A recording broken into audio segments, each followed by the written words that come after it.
Hey everybody, it's Master Gallengeist here, bringing you SDCC 2026 news. So, we of course had San Diego Comic-Con. Let's crack into certain things that are kind of going on here.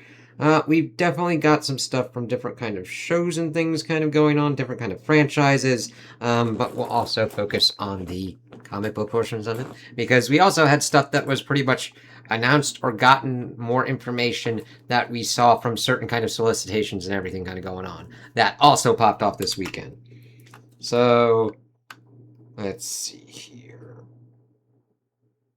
We're evidently getting a Star Trek reboot.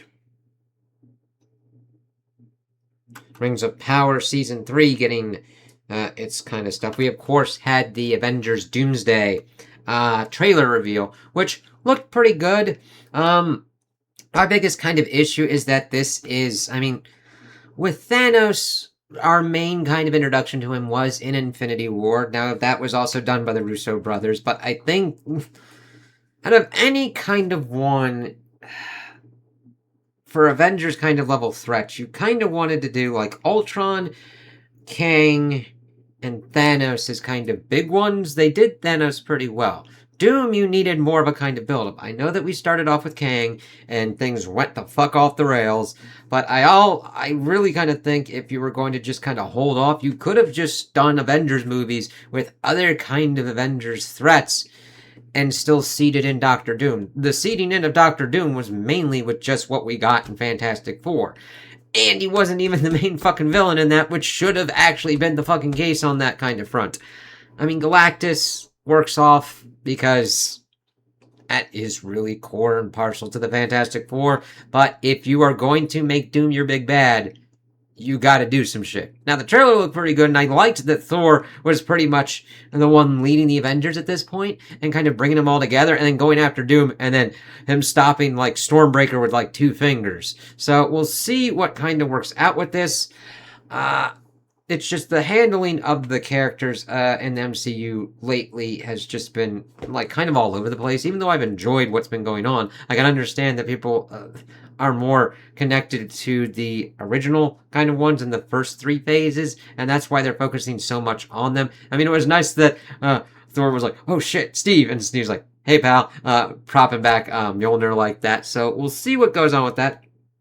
I'm of course going to be waiting for it to come out on like either physical or streaming because of just how much it costs to go to them. And it's like, shit, we're getting into levels of like it takes about like you're spending about a third of the cost already on this certain kind of stuff. And I'm like, I'm just able to kind of lock down on spoilers and stuff. And I'm like, I'd like to see it in comfort and stuff now. So I'm doing that and Spidey as well. But we'll see what kind of goes on. We also have, like, the Witches. They evidently had a pretty decent panel where Ryan Reynolds kind of popped up as Deadpool. It's like, hey! And we also got the news that Ryan Gosling is going to be playing Ghost Rider in a Ghost Rider movie, but we do not know which Ghost Rider he will be playing.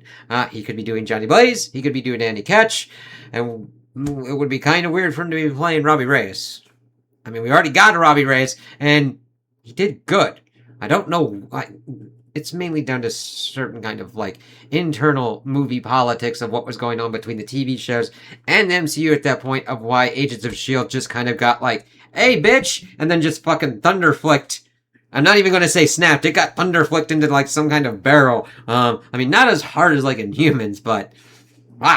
they've gotten a little bit better with trying to, like, synergize what's going on with the movies and the TV shows. However, that kind of went into an opposite kind of problem where a lot of the TV shows feel like chopped up fucking movies. So we got that kind of stuff kind of going on, which is nice. Lantern's revealing its alien threat. We're getting a Kratos God of War. We're also getting a Nova movie, which will be kind of cool, I hope. We're also getting the whole kind of problems with, like, Blade, and, like, it's mainly down to how they kind of want to handle it, and I kind of understand that, but, like, just kind of pick what's kind of going on. I'd say if you want to do period, you can do period, but I kind of like Blade set around the kind of where, especially when you kind of teased him in Eternals, it's like, alright. We've also gotten that we're getting an aged up T'Challa's son in Black Panther 3, and that he's being played by the guy that played the android in Alien Romulus. So it'll be kind of cool to see him do that. And that he is going to be wrestling as being the new Black Panther. So I'm like, ooh, okay, we'll see how this goes. Interested to see how that kind of works out and everything. John Cena's doing a Matchbox movie. Okay. Alright.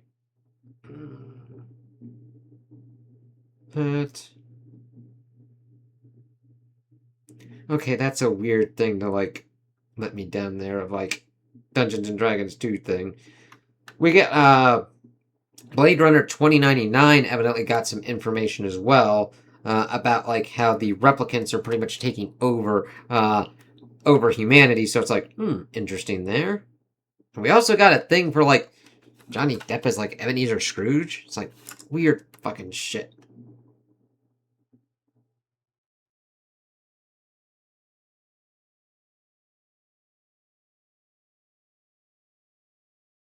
And then, like, some more stuff with, like, Marvel just revealed its new X-Men team to replace the Avengers.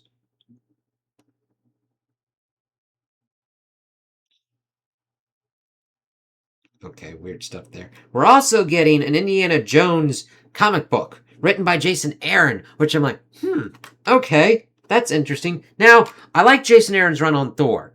God Butcher, what was going on with Janus Thor and everything like that. That worked out. I initially liked his run that was going on with Avengers, but it kind of just started spinning its wheels for me, and I was like, okay. I did hear some good stuff of what he was able to do with Robbie Reyes and get him into, like, cosmic level stuff of what was kind of going on, but it'll be interesting to see what goes on here with Indiana Jones getting its first Marvel comic series in over 3 decades, so that's kind of cool to learn. And that, the Rick and Morty spinoff, President Curtis, has already been renewed for, like, a second season, so we'll see how that kind of works out. No. Got an official trailer for Avatar 7 Havens. Looked like there was some interesting stuff with the twins, that Korra is evidently pretty much thought of as, like, a destroyer or whatnot, or something went fuckity-doo-dah, fuckity-day. I still need to kind of get through the Legend of Korra, like, Korra's kind of part in Avatar, mainly because Nickelodeon was a bag of fuckity-doo-dah, fuckity-day, and trying to figure out how and when to watch the goddamn show was just fucking stupid at certain points, and it's like, alright, fine, but I'll be able to do that at a certain point because I got a collection of Avatar The Last Airbender and Legend of Korra as well, so it'd be cool to go through that before we get onto that. There's also the Aang movie that's going to be on Paramount Plus. It's like, okay, good on that. I will look into that eventually. Let's see, Critical Role, Stereo Company. There's evidently going to be, like, 50th anniversary for Star Wars soon because 2027. There's a post-apocalyptic Gundam anime that was announced for 2027, so that'll be interesting to kind of see. And it's created by sci-fi director and writer Kenji Kamiyama, best known for Ghost in the Shell standalone complex. So that'll be kind of cool. Evidently, they did more stuff for Marvel's Wolverine. Percy Jackson getting to season 3. A new Resident Evil trailer. I took a look at that. It will be interesting to see what kind of goes on for it, because even though this doesn't have most of the characters that are known for the stories, when you're looking through and seeing the kind of fan service that they're doing for the game, seeing the shotgun over the mantle, seeing the box art for the shotgun shell boxes as the protagonist is going for them, I like that because it's the same kind of stuff from the game and how it's kind of framed and shot. I'm like, okay, this isn't just, hey, we're going to take random ass shit and be like, oh, this is Jill eating Jill's sandwich from Wesker and having Wesker go through, like, I'm a dude that does walkthroughs, alright? Just to get an idea of what's kind of going on. I'm not completely on the level of taking out a Palm Pilot as Wesker, one of the most dangerous ones that's pretty much just fucking doing shit like he usually does, and we're Chris Redfield, and then just being like, I will do this, that, and the other. At least from what I'm getting from the trailers. Now, trailers can be fucking lies, so we'll see what kind of goes on there. We got like some crazy baby looking shit.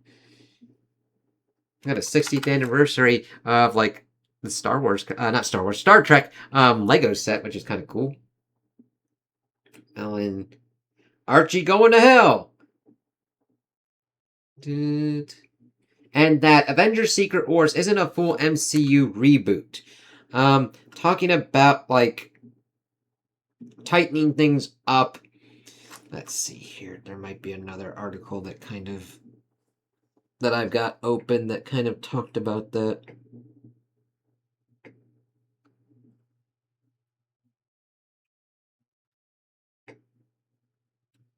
But it's more kind of streamlining and everything like that. The thing is, when you're doing multiverse stuff, it has to be handled carefully enough. And Marvel hasn't really done a good job on that because, one, it's hard to fucking do it in the comic books. But it's really kind of fascinating to me, being someone who's into comics and movies, and seeing the problems that happen in the comics coming out into the movies, and it's like, you guys didn't look at your shit to see what was going on to understand what to avoid, did you? And you're like, that's not gonna happen here. Survey says something is coming to hit you in the dick. So, we'll see how they kind of plan that and plot that out. I don't mind other kind of multiversal stuff. I think it has to be used on a certain kind of story kind of basis and not just be like the thing for an entire saga. And if you do that, you have to be very careful in how you're building it and what you're kind of doing with it.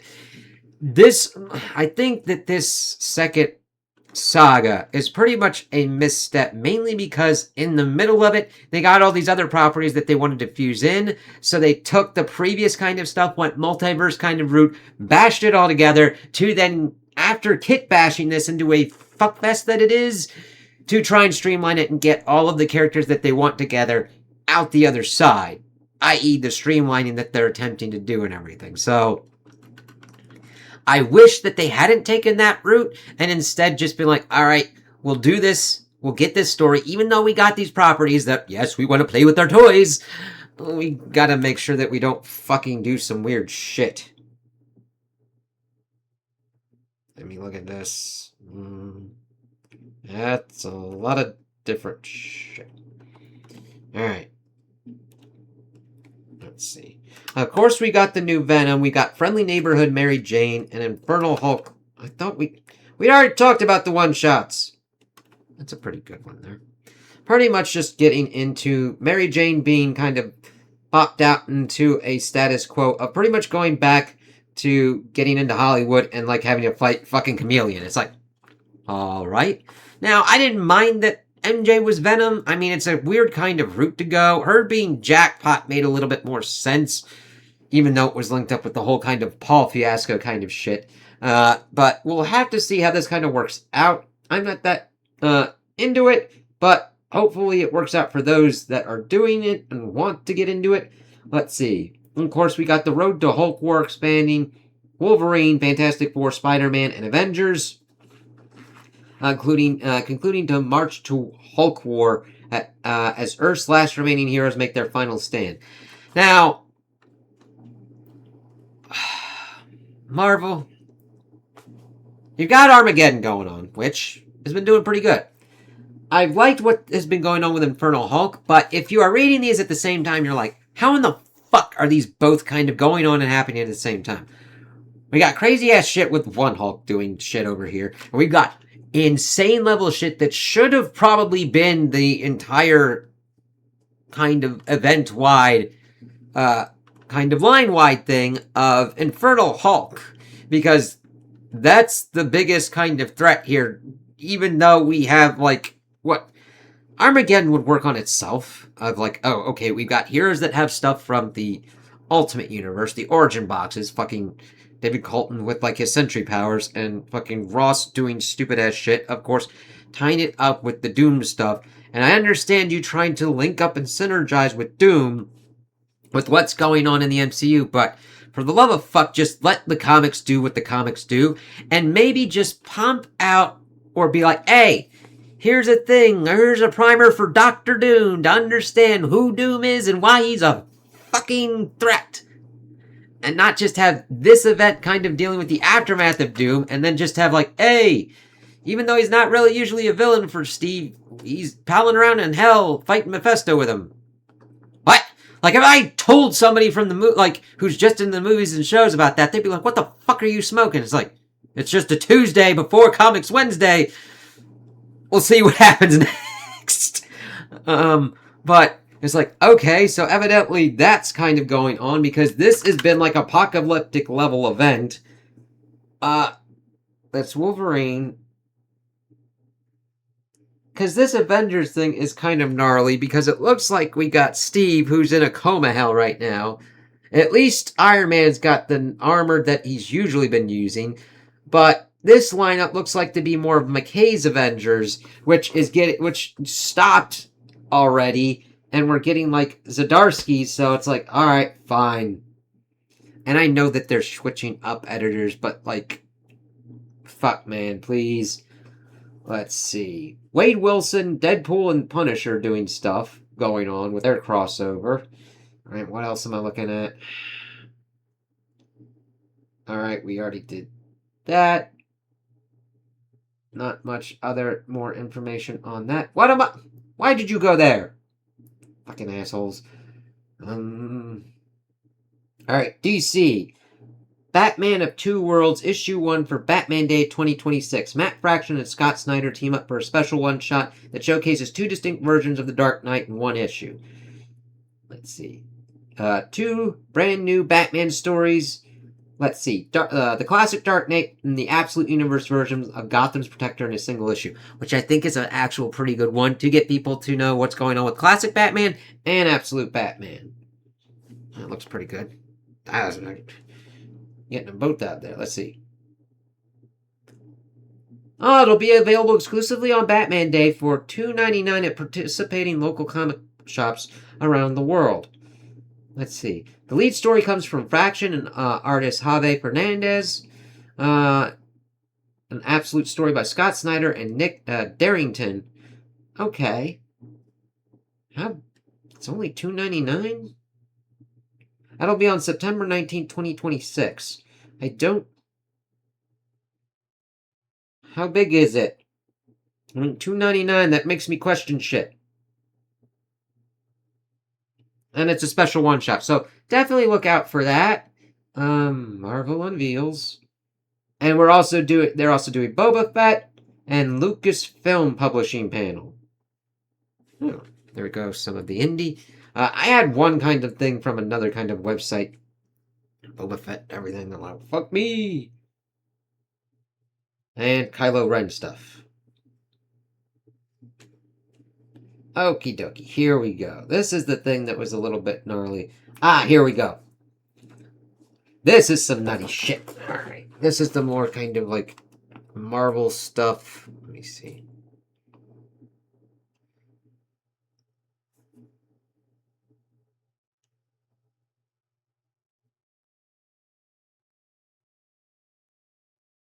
And the MCU did give kind of like a kind of timeline. We don't have complete specific dates for like Ghost Rider and Black Panther, but they seem to be the first kind of ones after wait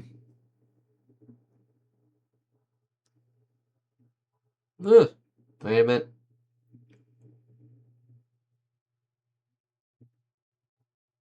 After Secret Wars.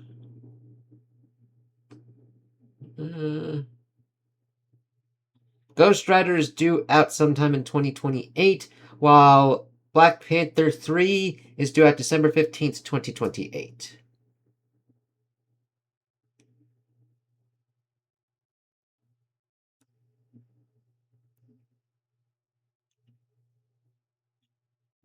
No. I don't want Marvel's...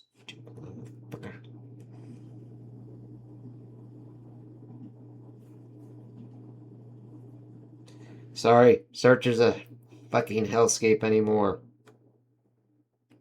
Okay.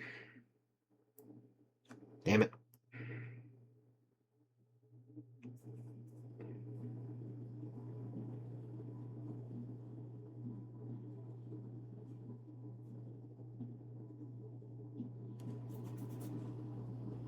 Huh.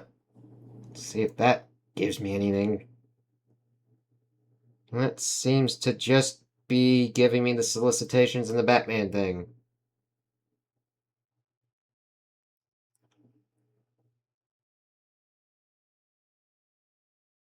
Maybe that's why they held off on the solicitations.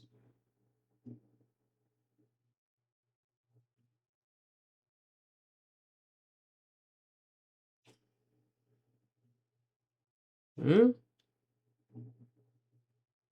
I don't even know if you're gonna take me to that. And there was, of course, Clayface and Lanterns trailers, Batman Nightfall Part 1. Yeah, pretty much already talked about that stuff, huh? Interesting. Flip me out, motherfucker. Alright, and nope. Hmm? Yeah, okay. We got Maximum X-Men, Avengers Armageddon finale, and Iron Man double shipping as well, which I'm like, what the fuck? Okay. Let's see here.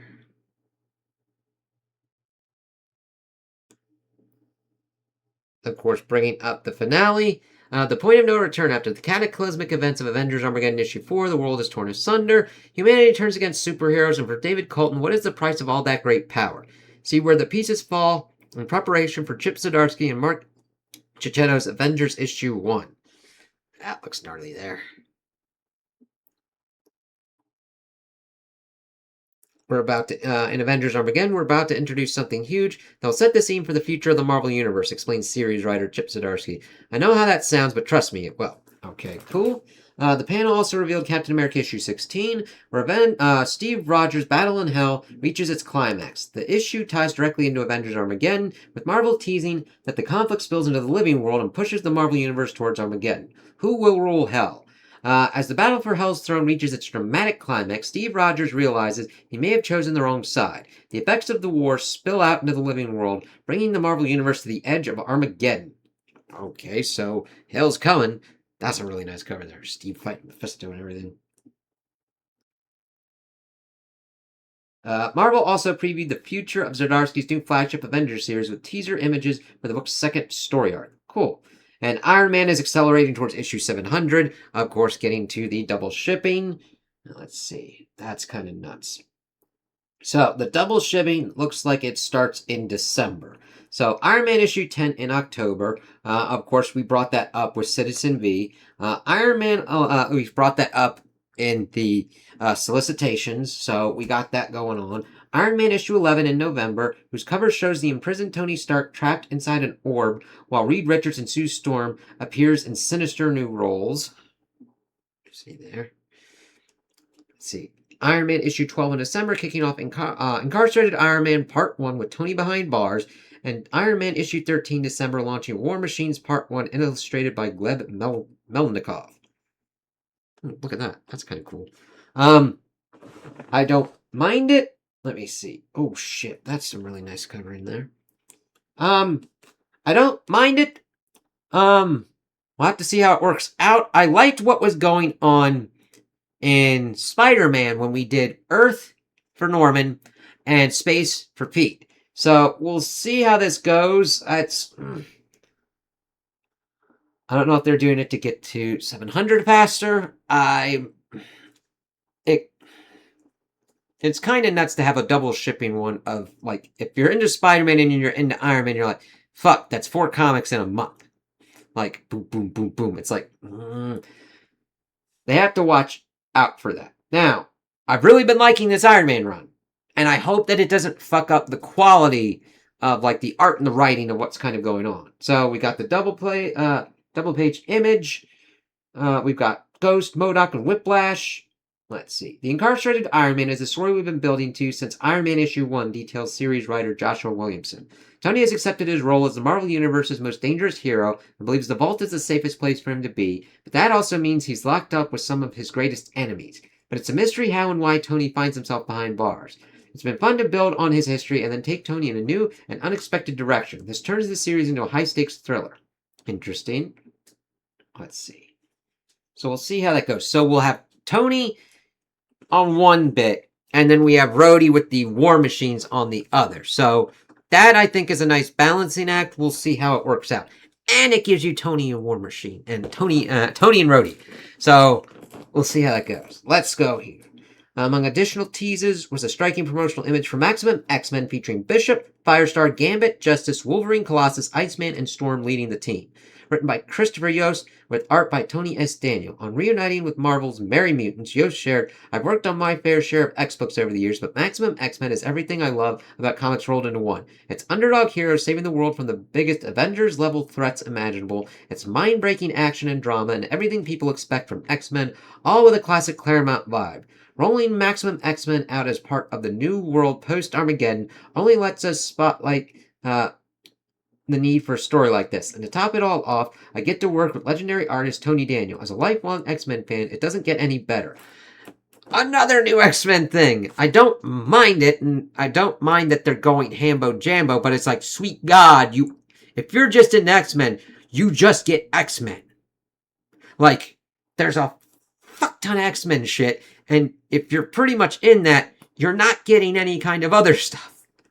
Which, if you want to get other kind of stuff, God help you. Alright, so it's about, in the wake of the events of Avengers Armageddon, Earth's mightiest heroes are no more. So who will stand in defense of the Earth? The X-Men will. Storm gathers an elite team for just that task, including Wolverine, Colossus, Bishop, Iceman, Psylocke, Firestar, and Justice. Mutants by birth, heroes by choice. And their first challenge is a full-on invasion from the negative zone. Is this Annihilus again, or something far, far worse? My brain broke for a little bit because Wolverine is like gonna be in the Avengers. Okay. Now, granted, it is also Wolverine pretty much having the ability to be on every team and any team at the same time, no matter what the continuity issues. But it's just like, oh, okay. Let's see. The X-Men have long been my favorite characters since discovering Giant Size X-Men issue 1 in the 4th grade, Daniel added. I've always dreamed of working on my favorite characters, so it's an incredible honor to launch Maximum X-Men with Chris. I've been a fan of Chris's writing for a long time, but this is our first time joining forces. I'm already in love with the story in the first issue. Its vibe and energy reminds me so much of the kind of X-Men stories I loved as a child, and I can't wait for the audience to see what we have in store. Check out Daniel's cover below. Now, that is a nice cover. So hopefully that works out well, and hopefully it works to the overall line of what's going on with the X-Men, because Avengers Armageddon has some crazy-ass shakeups, but the X-Men has been doing some crazy-ass stuff too before I was like, I'm alright. And the thing is, I bounced off of it, not because I didn't like it, but because I'm like, I have to invest in all the rest of the X-Men stuff and not read some of the other stuff that I want to read and support for what's kind of going on. Alright, Marvel also teased Avengers the Red Line and 2027 Punisher project carrying the ominous tagline, "First you avenge, then you punish." Now, I don't know if this is meaning that the Punisher is going to join the Avengers, or what's kind of going on with that. With while no creative team or plot details were announced, the teaser strongly suggests Frank Castle will emerge in the aftermath of Avengers Armageddon. Zdarsky was similarly tight-lipped when it came to details. "All I'll say is Frank Castle is fun to write," Zdarsky teased. So we'll have to see what that means. Another promotional image titled "Armageddon Assembles" spotlighted Iron Man alongside the phrase "The future is iron," hinting Tony Stark may play a central role once the event concludes. Yeah, because he also got Ross's fucking Doom thingy. Let's see. Fans attending the panel also received an exclusive edition of Avengers Armageddon issue 2 featuring a secret Chip Zdarsky cover teasing what's next for Earth's mightiest heroes. So, a lot of interesting stuff kind of going on. It's really kind of nuts that most of this stuff was like, hey, here's the solicitations. I'm like, alright. It was good to get more of an understanding of the MCU's kind of stuff, other kind of stuff around there. I'm just digging into the stuff that was more kind of interesting to me. I kind of wanted to focus more on the comic stuff, but then as I'm looking through and trying to find stuff, which is hard as fucking shit anymore, you have to know what kind of websites to kind of hit for certain things. And if you've got any kind of recommendations for that, let me know. It's just like I was looking at AIPT Comics, sometimes The Beat, and then like IGN and stuff like that. But Indie's interesting. Marvel, the stuff sounds good, but it doesn't sound like there's a lot of synergy on it because Infernal Hulk's thing is like, if this was being handled correctly, that would have been probably a new kind of World War Hulk kind of thing, except more horror inspired, and actually more of a, I mean, Hulk coming back being like, I want to crack the Illuminati's asshole wide open. That's a big ass threat. Eldest and like the mother of horrors and everything like that should have been the thing that's been taking over. That's not saying that I'm hating Avengers Armageddon. I'm liking that, but these two things shouldn't be happening at the same goddamn fucking time. Ugh. And then it's like, hey, we got this Maximum X-Men thing. Wolverine's on the team. I don't have a problem with Wolverine. He's probably one of my favorite X-Men. But after reading certain X-Men, I'm like, ooh, okay, if you handle Cyclops correctly and don't make him a fucking psychopath, he's interesting. And all the other kind of X-Men, it's just like, I saw him on the Avengers. What the fuck? It's like, you're reading this like, hey, these mutants are going to do the stuff because the Avengers are no more. Is that going to be for the span of like 2 weeks? X-Men deserve better than that if you're going to go that route. DC stuff with their like next level and everything like that. I liked what I was getting from the solicitations. Batman Day sounds pretty cool, but when I was even trying to look for certain kind of stuff, it's like, what the hell? Let's see. Is there other kind of weird stuff that I have that's like from older stuff? Yeah, Red Sonja and Barbarella unite for a crossover in November. That's interesting there. So if you're interested in that, go for that. Let's see that. No. We got Vampirella and Morgan in their own crossover. Let's see. Nope. That's just crazy as shit. Yeah, those are the main ones that I was able to kind of find that I kind of was going to talk about today. See if there's anything else. Let me see here. There's going to be an Absolute Batman Beyond Arc M one shot. Didn't they also talk about fucking Static Shock? Yes, Cody Ziegler and Diego Olortegu launch a new Static ongoing series. Thank you. Now, I would like to have a kind of better position and would like to kind of support and buy kind of Marvel, DC, all different kind of stuff, but I like Static Shock. I liked the show when I was able to watch the show. I'm like, Static is a good character. I even liked it when he was popping up in like Batman Beyond and everything like that. I'm like, why is there no Static Shock one? I mean, I like Batman and I like Superman. Why do we have 50 fucking... It's not 50, but at least in October, there's like a lot of fucking Batman books you gotta get if you're into like the Bad Seeds kind of shit. It's like, Batman's good, but let room for other characters, please. There's a balancing act. You can do this. I mean, you're the comic companies for crying out loud. Let's see. Did that. Darkseid versus the World. Camp's doing something. What the fuck? Jonah Hex Demon Vixen series. New ongoing Steel series. Absolute Bot Canaries getting a one shot.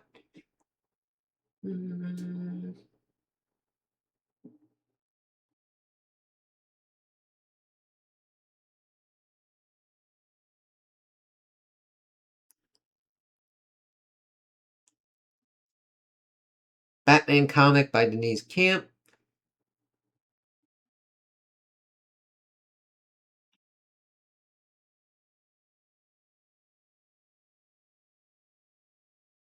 Absolute Cyborg make his debut, and Absolute Flash. Sorry, that's just... It's really kind of weird that this year it's harder to find the fucking news. I was able to find more of the kind of news on, like, Marvel Comics, but I think we're in a kind of weird kind of period at the moment, especially with Marvel getting kind of different kind of shakeups with, like, the Disney leadership and everything.